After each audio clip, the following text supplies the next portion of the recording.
How's it going, everyone? This is Dr. Hefe playing more Disco Elysium, the final cut. And we're here with our character who put our signature skill into...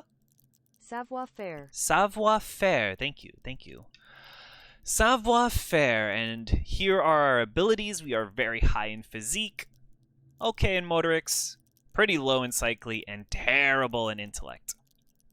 We've just gotten into the game. And I noticed in the recording that the voiceover and music seemed a little bit low, so I've upped that a little bit.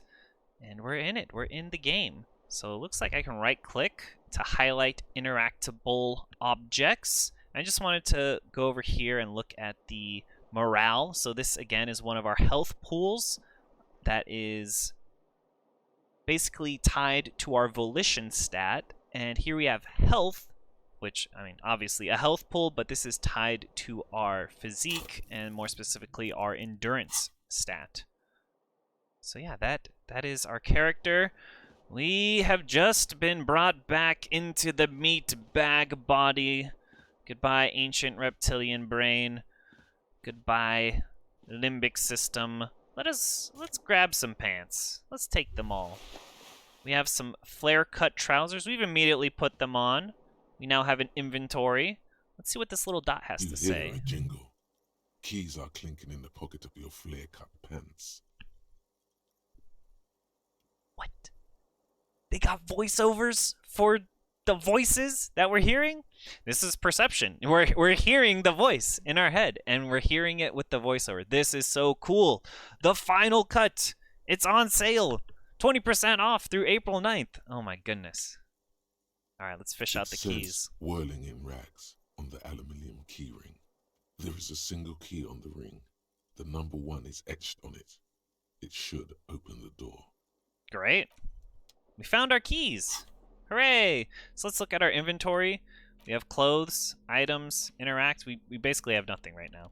We have pants, though. We have flare-cut trousers. These golden brown trousers are flare-cut. Normal bell-bottom trousers would be boot-cut, but these are far from normal. They are someone's piss-soaked, cum-stained party pants. -1 to, please help me. Savoir-faire. -1 to savoir-faire, tight around the thighs, but +1 to electrochemistry, tight around the crotch. Oh my god, I cannot believe that these are the pants that we're wearing. But we are. These are the pants that we're wearing. Let's grab a jacket. We got a disco-ass blazer. Let's take a look at that. Looks like someone skinned this blazer off some long-extinct disco animal. It has an enigmatic white rectangle on the back and the right sleeve. +1 is spear decor, halogen watermarks. Let's just keep stumbling about. What's going on in the bathtub? See bottles in the bathtub: wine, beer, and sweet liqueurs. Oh, we have a shirt here. We have a white satin shirt. This white satin shirt used to be fancy. It used to really catch the light. Now it smells like someone took a piss in the armpits. +1 to conceptualization, a real statement to wear, and -1 to suggestion, unsavory odor. Oh man. Alright. Let us interact with the mirror. A mirror hangs above a bent and broken sink. In a fierce discharge of masculine energy, someone has ripped half the faucet off. Hot water sprays from the base, and steam covers the mirror. You cannot see yourself, just the outline of a man. Suddenly, you realize you have no memory of the face that awaits you there, underneath the soft vapor. Really? No memory? Really? All recollection of the person you are, the people in your life, and even the world you're in has drowned in a sea of blood alcohol. This was no mere night of drinking. It was a deluge of world-ending proportions. Oh dear God. With all the synapses you've extinguished, it's a miracle you can even think this sentence.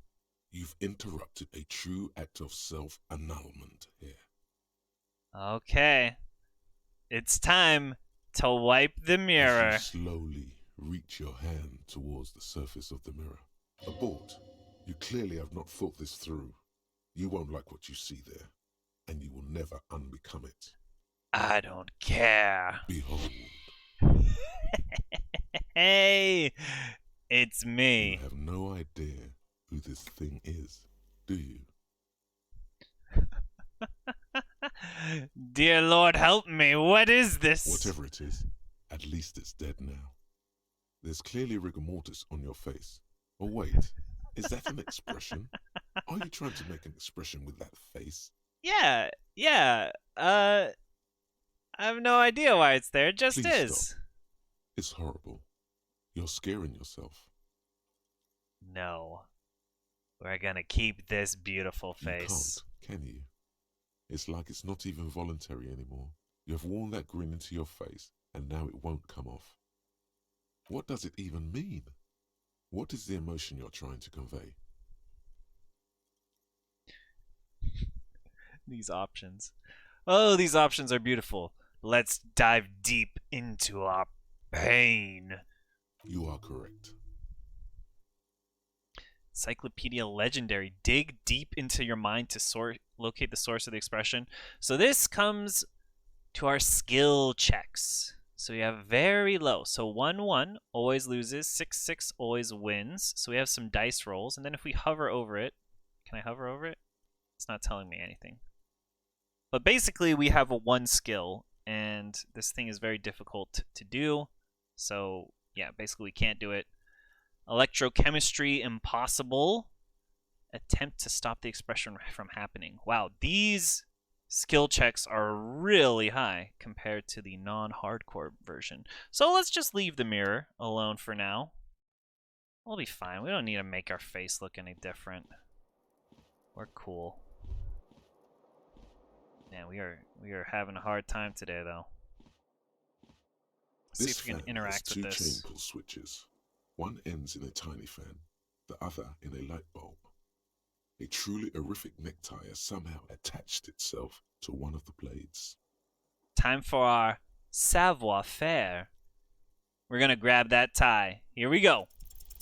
You reach out to grab the tie, but what's this?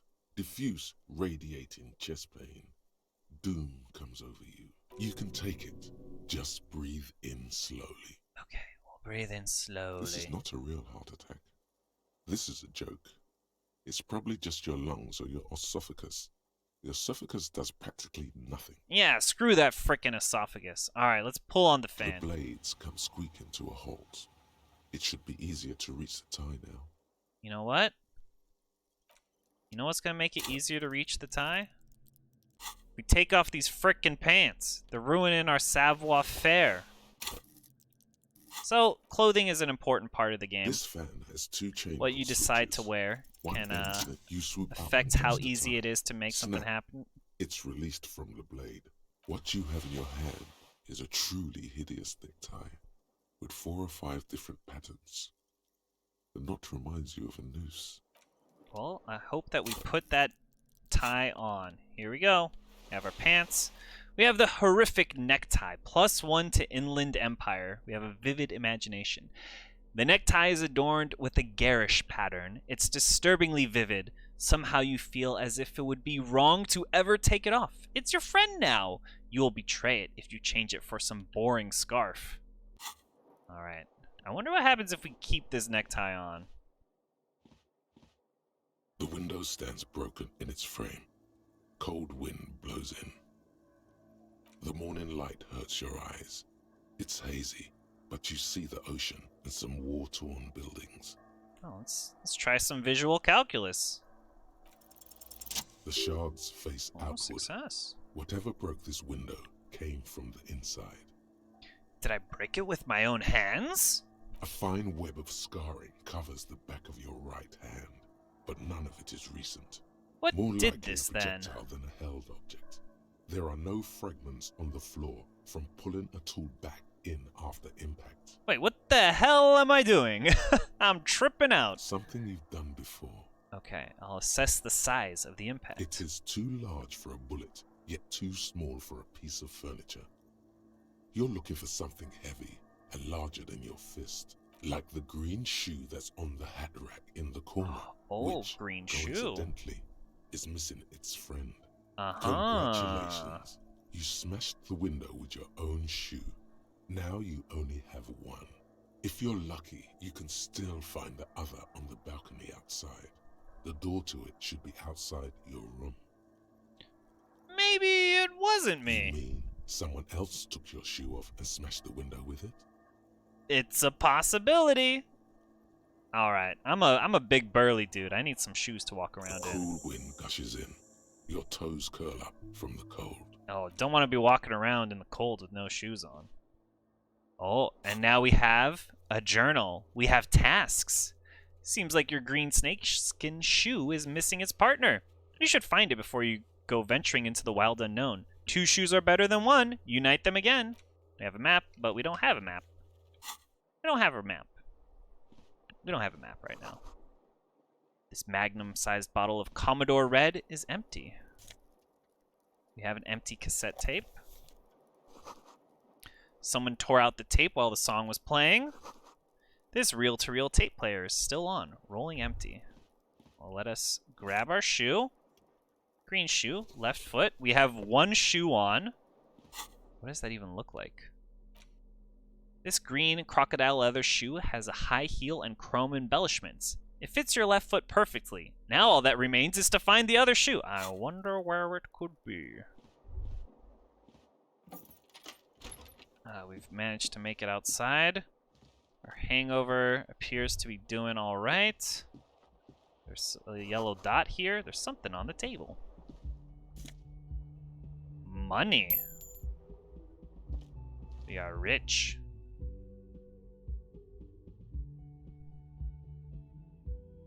It's 10 minutes in. We finally managed to escape our room. Oh, it's bright out here. The smell of the sea makes you dizzy. I'm not sure if it's the smell of the sea or probably the fact that we're hungover as hell. A gust of briny wind washes over you. My right shoe. We have both the shoes. There they both are. 2 identical shoes, both copiously green and indiscriminately snakeskin, reunited on your feet. How do they fit? Or discard the thought. Let's see, how do they Good. fit? They're balanced, comfy. Feels like the only good thing about you right now, truth be told. Well, that's good to know. Man, these shoes must be really boss if it's the only good thing about me. They may have lost some of their luster over the years, but these green crocodile leather shoes fit you perfectly. Damn, look at that. Look at that. +1 composure, awesome watchtower heels, -1... Wait for it. Savoir-faire. -1 savoir-faire. Heels are ridiculously high. They're too high. I got too high heels on. What's this? This is our empty cassette case. There used to be a tape in this case, but it was destroyed in a fit of rage. Something about the Antenier's single smallest church in Saint-Cyan must have rubbed someone the wrong way. The label says the song was recorded in 43. 43, you say? We're not living in today's time, that's for sure.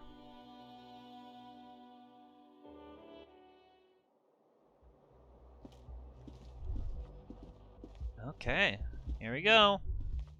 Let's make our way out of here. Officer. Hello? Calendar says it's March. The year is 51. Hello there. How's it The young going? woman raises a cigarette to her lips. Her eyes are brown and her face is speckled with birthmarks. She can't be more than 28. Time to turn our bloated face away from her beauty and just keep on walking. I mean, we're too drunk to have a conversation with a beautiful lady this early in the morning. Way too drunk for that. Let's go downstairs. Maybe get something. I like how they tell you how it pronounces. Oh, it's Revachol, not Revacol. Oh my god, I messed it up in episode 1. Revachol. Oh yeah, this is my jam. Let's walk around, looking at a couple things. Summer door, closed for the winter. Makes sense. This is where the lyrics would be. Big old karaoke mic just waiting for someone to sing into it. Speaker is connected to the radio. The music is seasoned with static. You should totally sing karaoke here, the first chance you get.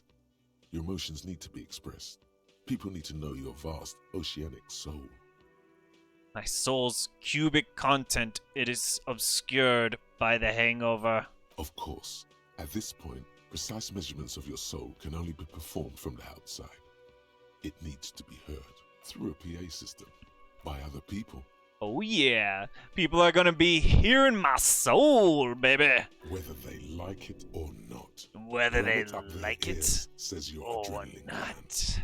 Violently express yourself. Oh yeah, Half-Light. I'm gonna be very expressive. What should I sing when it You comes should to it? sing the sad small church song from that tape you found. Thought it was obvious. Of course. They'll really get a gauge on my soul with that Serves one. them right. Wipe that smirk off their face with your sad, tragic song. Who's laughing now?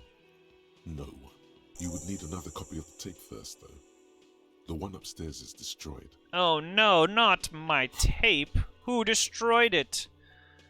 So now we have a new task. Sing karaoke. We need to find a sufficiently tragic tape, then play it on a boombox to memorize the lyrics. Then ask the cafeteria manager to perform. Preferably in the evening. More people at the bar then. Get hold of a sad song on tape. Excellent. Now we can see that we've completed one task. We are well on our way forward.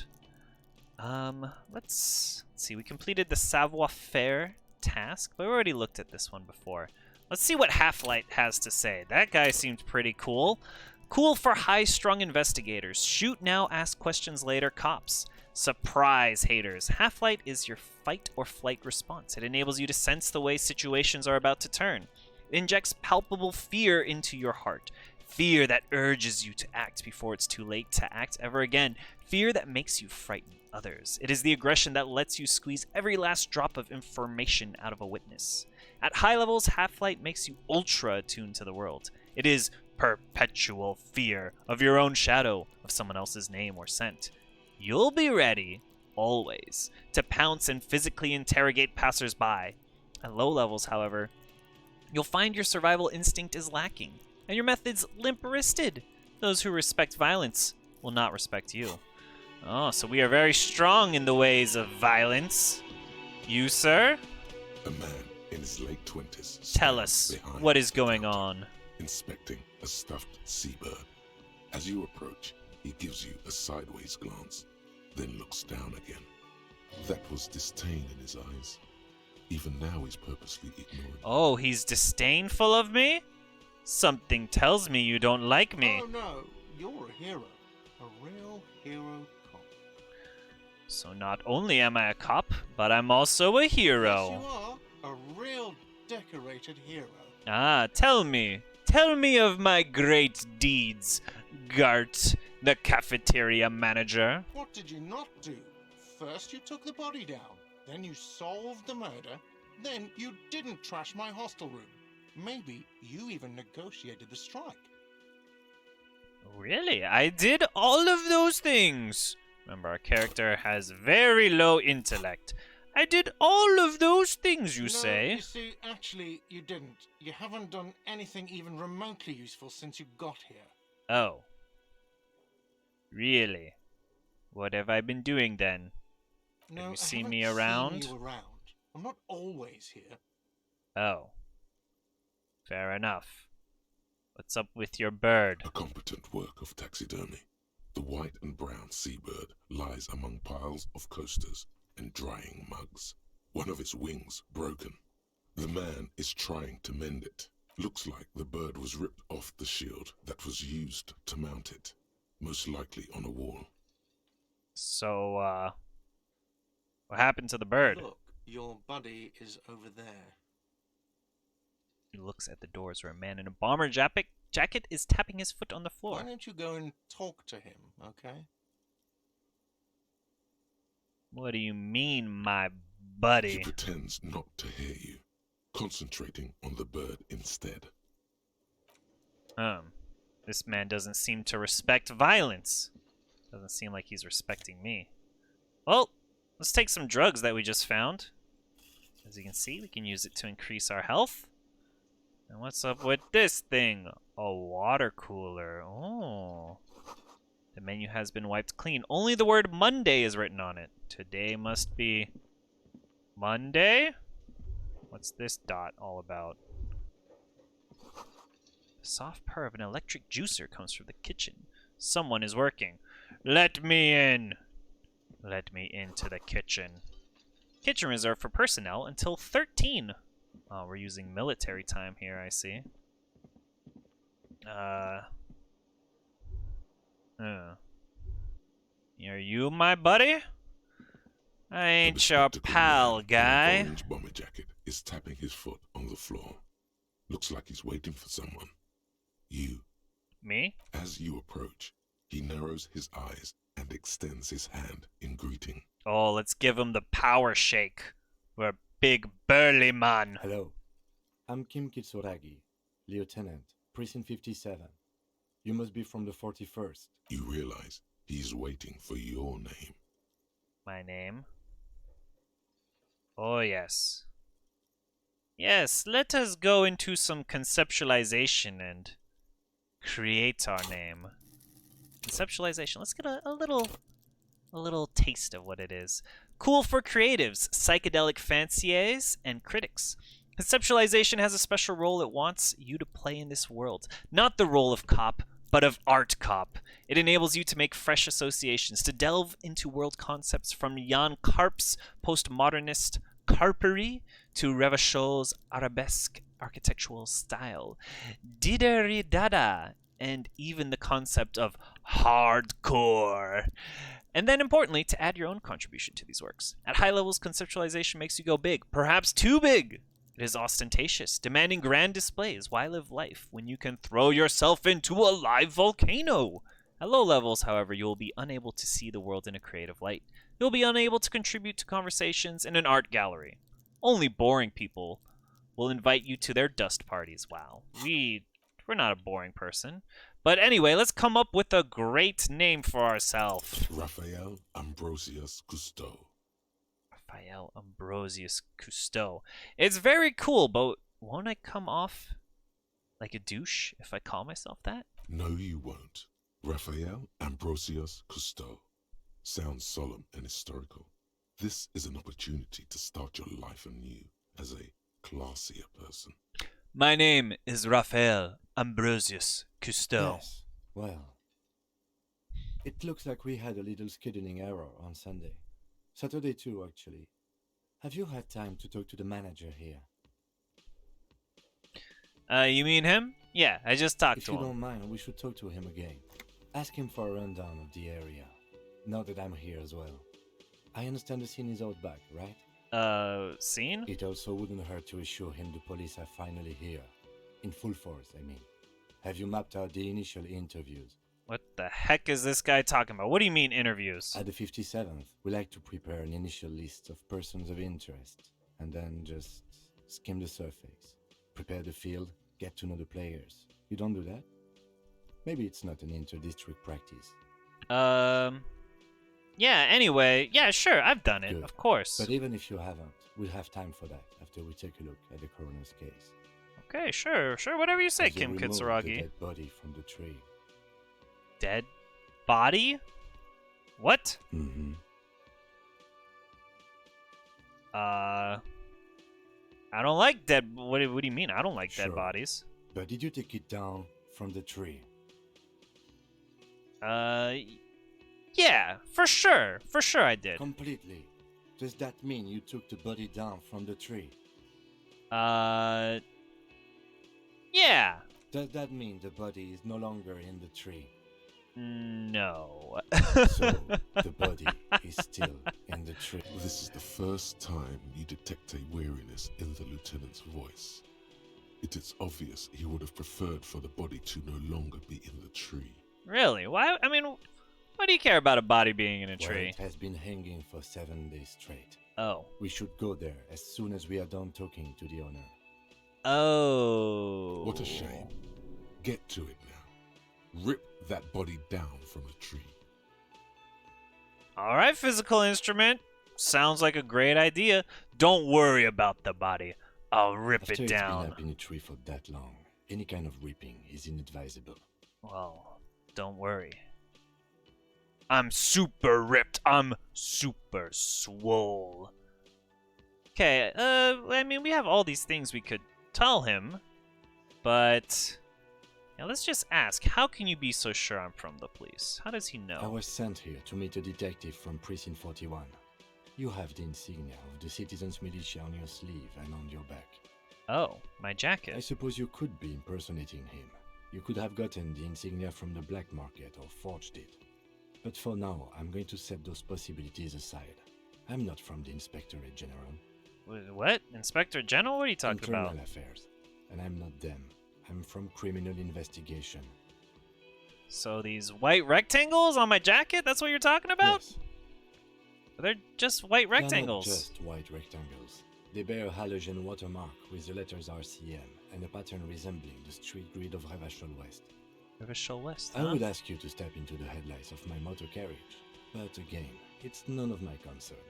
I just need you to do your job. But shouldn't I have a badge or something? I say as I reach my hand into my pockets. You mean you don't have a badge?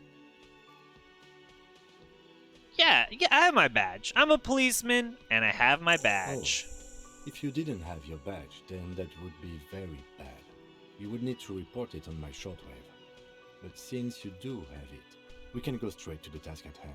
Yeah, of course. Yeah, let's go. After you, officer. Yeah, no worries, no worries. So we got to, let's see, interview the cafeteria manager, report our badge is missing, and inspect the victim's body. So, looks like we're not done talking to Mr. Gart, the cafeteria manager. He's quite a little sarcastic boy over here. But we'll continue with that next time. I hope you're enjoying this playthrough. I'm having a blast playing it again. If you're having fun, you can subscribe for more Disco Elysium content. And until next time, do remember to take care of yourself. And keep it disco, baby!